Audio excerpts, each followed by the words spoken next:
కౌసల్యా సుప్రజా రామ పూర్వశార్దూల కర్తవ్యం దైవమాంధికం.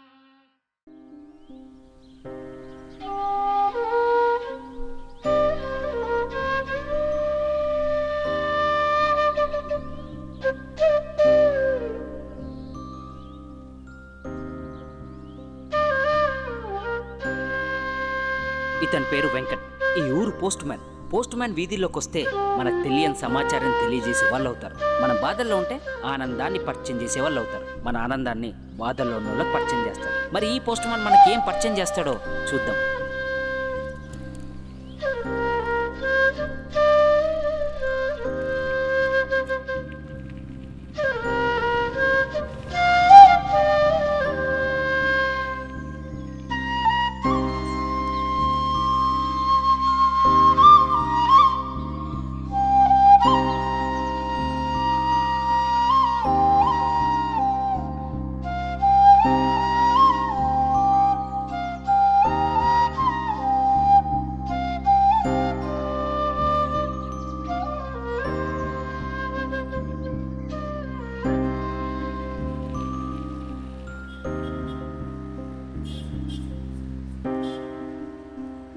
నమస్తే బాబాయ్. ఏంటి బాబాయ్ పొద్దుగాలు వచ్చినావు? మనీ ఆర్డర్ వచ్చిందని తెలుసుకోవడానికి వచ్చా. మనీ ఆర్డర్ వస్తే నేను తీసుకొస్తా కదా బాబాయ్. ఎందుకు ఇంత దూరం రావాలనా? అయినా నీ పిచ్చిగా పోతే గూగుల్ పేలు ఫోన్ పేలు ఉన్న ఈ కాలంలో మనీ ఆర్డర్ ఏంటి బాబాయ్? కనిపించిన వాళ్ళందరినీ అమ్మ అని పిలిచినా కన్న తల్లికి అమ్మ అని పిలిచే పిలుపులో తృప్తి వేరే ఉంటుంది. అదేమో పద్ధతి కదా. ఇప్పుడు మార్చుకోమంటే ఎలా మార్చుకుంటాం? నేను తీసుకొస్తా గానీ నిమ్మలంగా వెళ్ళిపో నువ్వు. నేను తీసుకొస్తా బాబాయ్. ఎన్ని రోజులని సైకిల్ వాడతావు? బండి వాడచ్చు కదా. సైకిల్ వాడాననుకో రోజు ఒక్కడం వల్ల ఆరోగ్యంగా ఉంటా. అదే బండి వాడాననుకో దాంట్లో పెట్రోల్ వేయలేక అప్పులలో ఉంటా. ఆర్డర్ వస్తే నేను తీసుకొస్తా బాబాయ్. సరే నాన్న, నిమ్మలంగా వస్తే తీసుకురా. సరే మరి.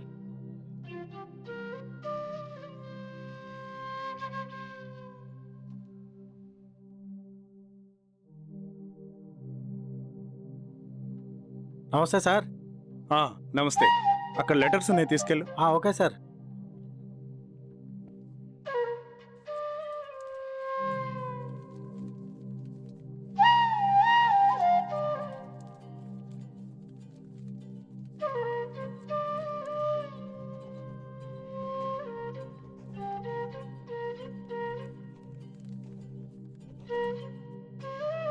వస్తాను సార్.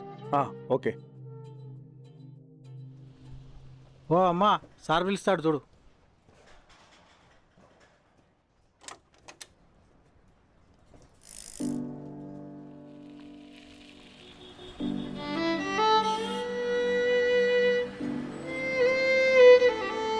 మీకు ఉత్తరం వచ్చిందిగా, తీసుకోండి.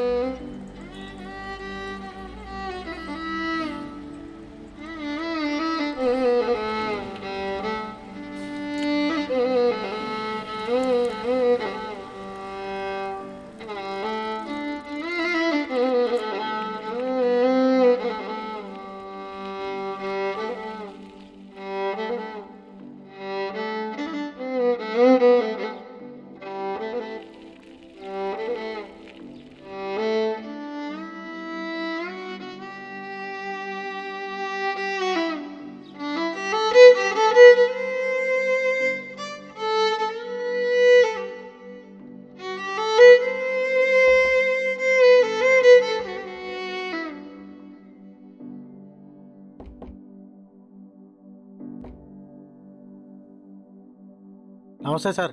నమస్తే. ఎవరు బాబు? సార్ నేను ఊరు పోస్ట్ మ్యాన్ సార్. సార్ మీకు ఉత్తరం వచ్చింది సార్. ఆ ఉత్తరం మీద ఎక్కడి నుంచి వచ్చిందని రాసుంది. సార్ మీకు కావాల్సిన వ్యక్తి అని రాసుంది సార్.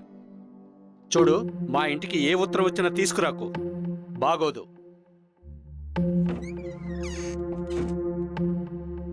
ఏముంది దీంట్లో? పెద్ద ఎంత సీరియస్ అవుతున్నాడు ఏంటి? ఏముందబ్బా, ఏంటో అర్థం కావట్లేదు.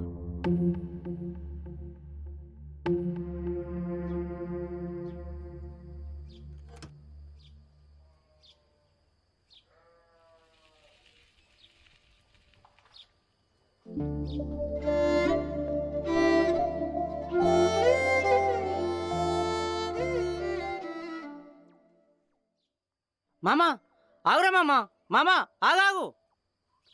ఏం లేదురా, నాకు ఆ? మనీ ఆర్డర్ వచ్చిందా? నీకెవడరా మనీ ఆర్డర్ పంపించేది? ఏం లేదు మామా, ఆ, ఒక అమ్మాయికి రోజు ఇన్స్టాగ్రామ్ లో మెసేజ్లు పెడుతున్నా. తను నీ అడ్రస్ పెట్టు, మనీ ఆర్డర్ పంపిస్తా అన్నది, అందుకే అడిగినరా. రే నీకు మనీ ఆర్డర్ పంపడానికి అడ్రస్ అడగలేదురా. రోజు మెసేజ్ పెట్టి ఇబ్బంది పెడుతున్నావు అని పోలీసులకు కంప్లైంట్ చేయడానికి నీ అడ్రస్ అడిగింది. ఓ యమ్మ దీని తల్లి, ఓ కొడుక, ఎమ్మటే అడ్రస్ డిలీట్ చేయాలి. ముందా పని చేయిపో. లేకుండా గుర్తు కోసావు కానీ నీ దుంపదేగా. ఎంత పని చేసినవే, నవ్వు కూడా మాట్లాడినావు కానీ ఫోన్లా.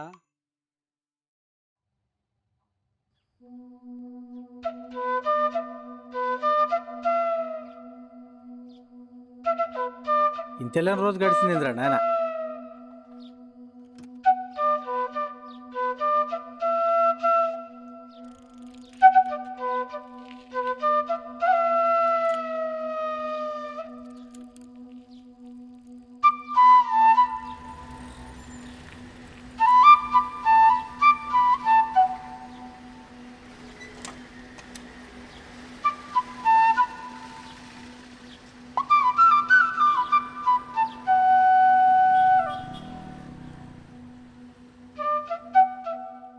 నమస్తే సార్.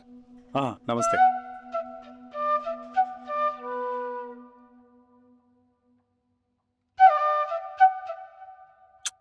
సార్ మళ్ళీ ఆ పెద్ద ఆయనటికి ఉత్తరం వచ్చింది సార్. టైంకి నీకు శాలరీ రాకపోవచ్చేమో కానీ ఆ పెద్దానికి టైంకి ఉత్తరాలు వస్తూనే ఉంటాయి. వెళ్ళిచ్చేసి రాపో.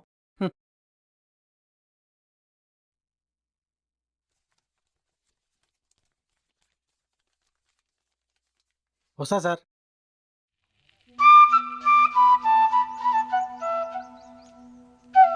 అమ్మా లెటర్.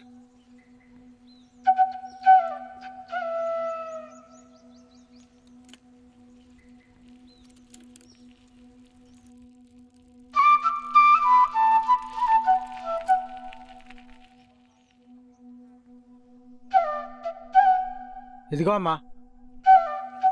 సరేమ్మా.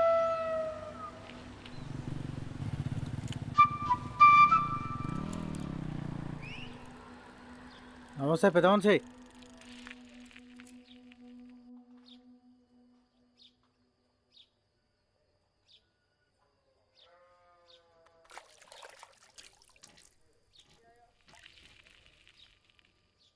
నమస్తే సార్.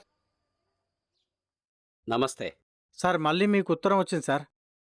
మొన్ననే చెప్పిన కదా, ఏ ఉత్తరం వచ్చినా మా ఇంటికి తీసుకురావద్దని. తీసుకురావద్దంటే ఎలా సార్? ఇది మా ఉద్యోగం. మీకు ఉత్తరాలు వచ్చిన ప్రతిసారి తీసుకొచ్చి ఇవ్వాలి, ఇస్తాను. ఆ ఉత్తరం చదవడం చదవకపోవడం మీ ఇష్టం సార్. మీరెంత చెప్పినా మారయ్యా, మీకు చెప్పడం వేస్ట్. ఎదుటివాడి బాధ మీరు అర్థం చేసుకోలేరు, అది అనుభవిస్తే గాని తెలియదు. ఏంటో ఈ పెద్ద మనిషి.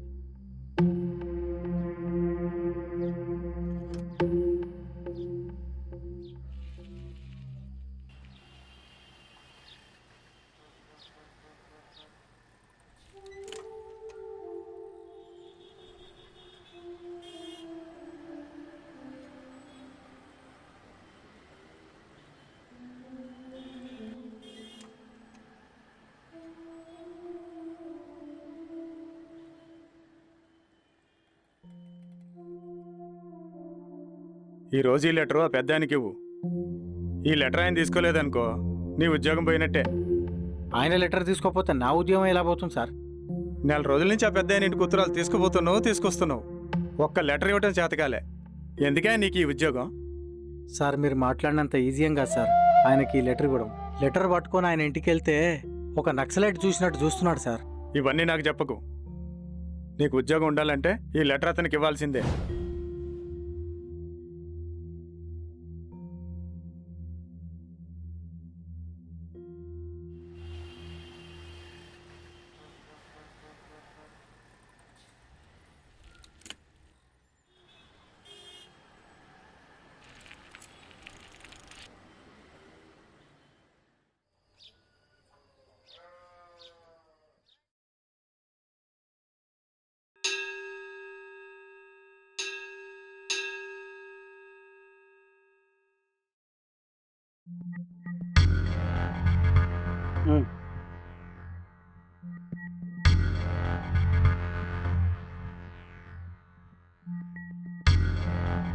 ఏందిరా చిరాకున్నావు?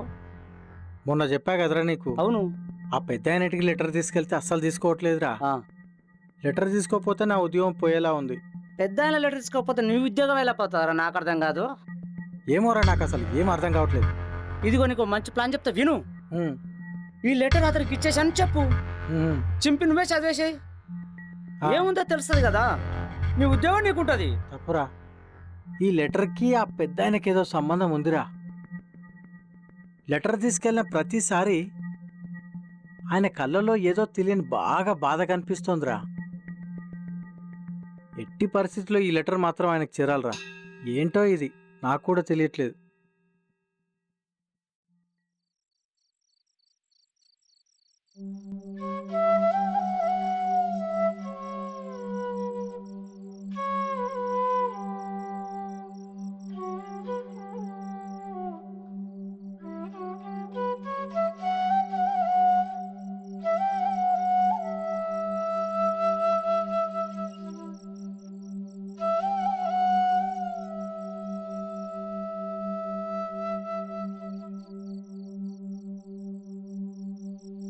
నర్సయ్య మీ కొడుకు ఫోన్ చేస్తే మాట్లాడుతున్నాడు, ఒకసారి మాట్లాడు. ఫోన్లో మాట్లాడాల్సినవి మాట్లాడేశాం, ఇప్పుడు మాట్లాడడానికి ఏం లేవు. విన్నావుగా, ఇక మీరు చూసుకోండి మరి.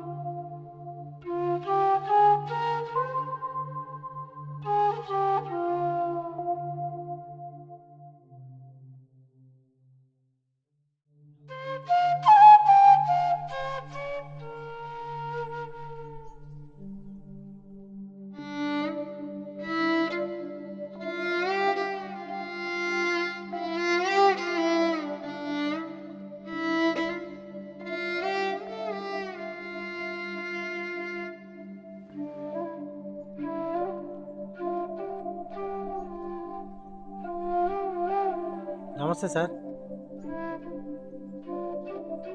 సార్ ఒక్క నిమిషం ఆగండి సార్. మిమ్మల్నే సార్. సార్ మీకు ఊర్లో మంచి పేరుంది, ఎంతో మందికి విద్య నేర్పించారు మీరు. మిమ్మల్ని అందరూ గొప్పగా భావిస్తారు సార్. ఇలా చేయడం కరెక్ట్ కాదు కదా సార్. చిన్న ఉత్తరం తీసుకోవడానికి మీకు ప్రాబ్లం ఏంటి సార్? చిన్న ఉత్తరం అని నువ్వు అనుకుంటున్నావు, కానీ 12 సంవత్సరాల నుంచి అనుభవిస్తున్న బాధని నేను అనుకుంటున్నాను. ఏం మాట్లాడుతున్నారు సార్, నాకు అసలు అర్థం కావట్లేదు. మీరు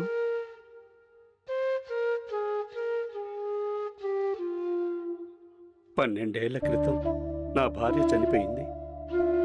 నాకొక్కడే కొడుకు. వాడి భవిష్యత్తు బాగుండాలని, 10 మందికి ఆదర్శంగా ఉండాలని ఉన్నత చదువుల కోసం అమెరికా పంపించాను బాబు. బాగా చదువుకొని మంచి ఉద్యోగం తెచ్చుకున్నాడు. కొన్ని రోజుల తర్వాత సొంత కంపెనీ కూడా పెట్టుకున్నాడు. అక్కడే ఒక అమ్మాయిని కూడా పెళ్లి చేసుకున్నాడు. అంతా బాగుందనుకున్నాడు. జన్మనిచ్చిన ఈ తండ్రి ఎలా ఉన్నాడని మాత్రం ఆలోచించట్లేదు బాబు. తండ్రిని చూడటానికి టైం దొరకట్లేదని రావట్లేదు.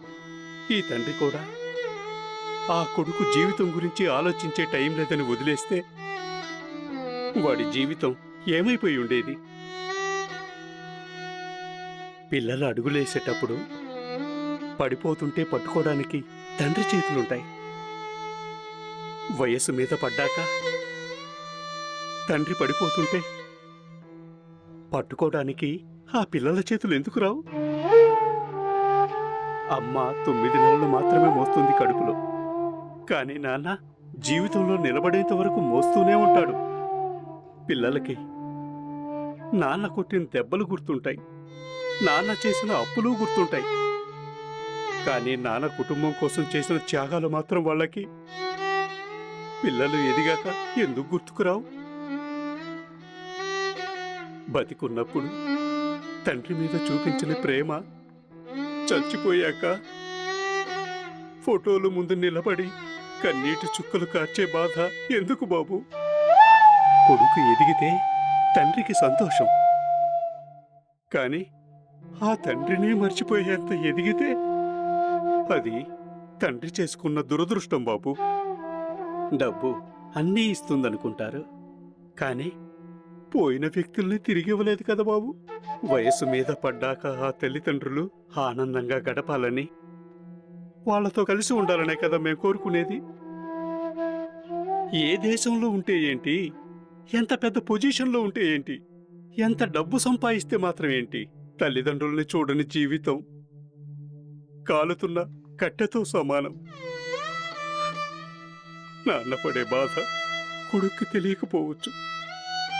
ఆ కొడుకు కూడా తండ్రి అయినప్పుడు అప్పుడు ఆ బాధ ఏంటో తెలుస్తుంది. మనం దూరం అనుకుంటే ఇంటి ముందున్న ఇల్లు కూడా మనకు దూరంగానే కనిపిస్తుంది.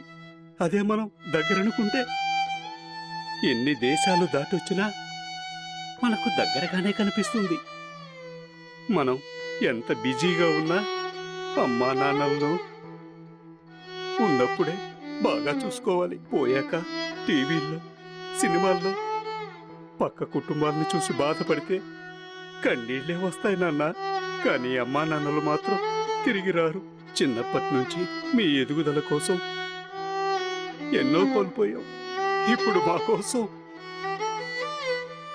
మీరు ఎంత దూరంలో ఉన్నా సంవత్సరానికి 1-2 నెలలు మాతో గడపండి.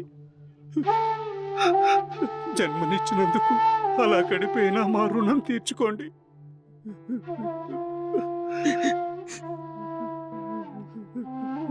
సార్ సార్ బాధపడకండి సార్.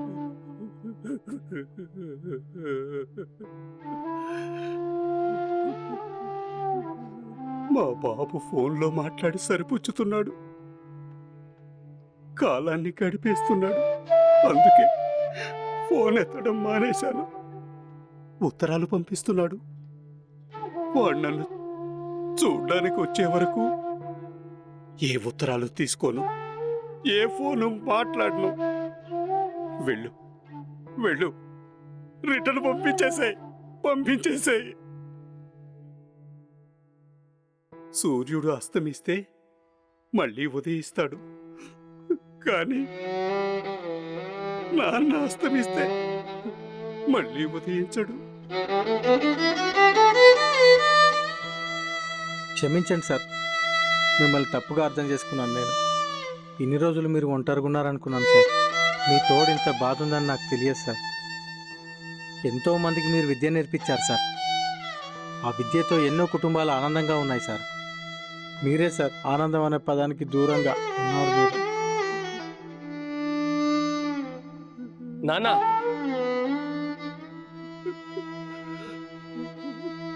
నానా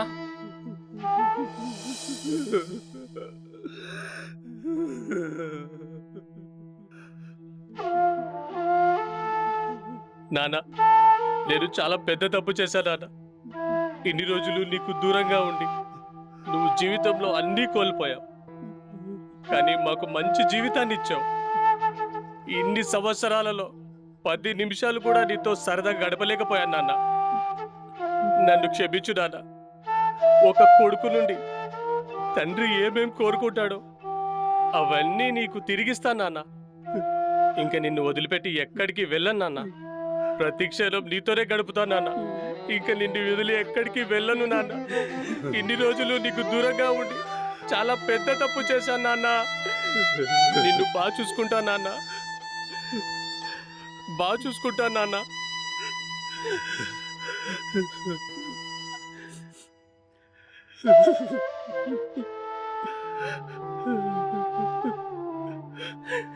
ఏడవద్దు నాన్న, ఏడవద్దు.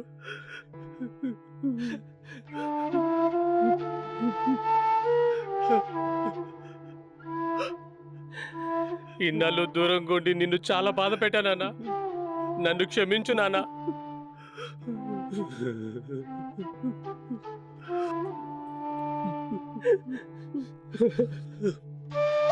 నానా, నానా, నానా, నానా, నానా, అయ్యో లేనా, ఇన్నాళ్ళు నా కోసం ఎదురు చూసావు, ఇప్పుడు నేను వచ్చాను, లేనా, అయ్యో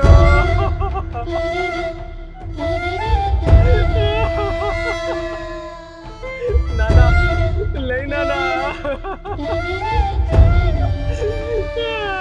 అయ్యో నానా, లేనా,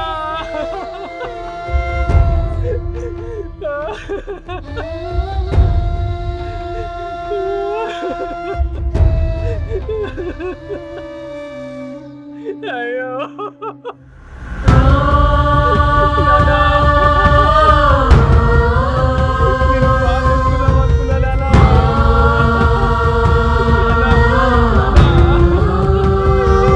మాట్లాడినా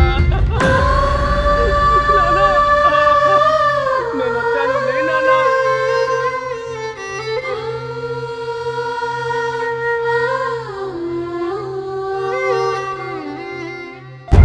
కలవడానికి సమయం లేదని వదిలేశారు. ఇప్పుడు కలవడానికి సమయం ఉంది, కానీ నాన్న లేడు కదా. ఉన్నప్పుడే ఆనందాన్ని గడుపుతాం, పోయాక కన్నీళ్లతో కాదు. మీ అభిలాష్ పగడాల.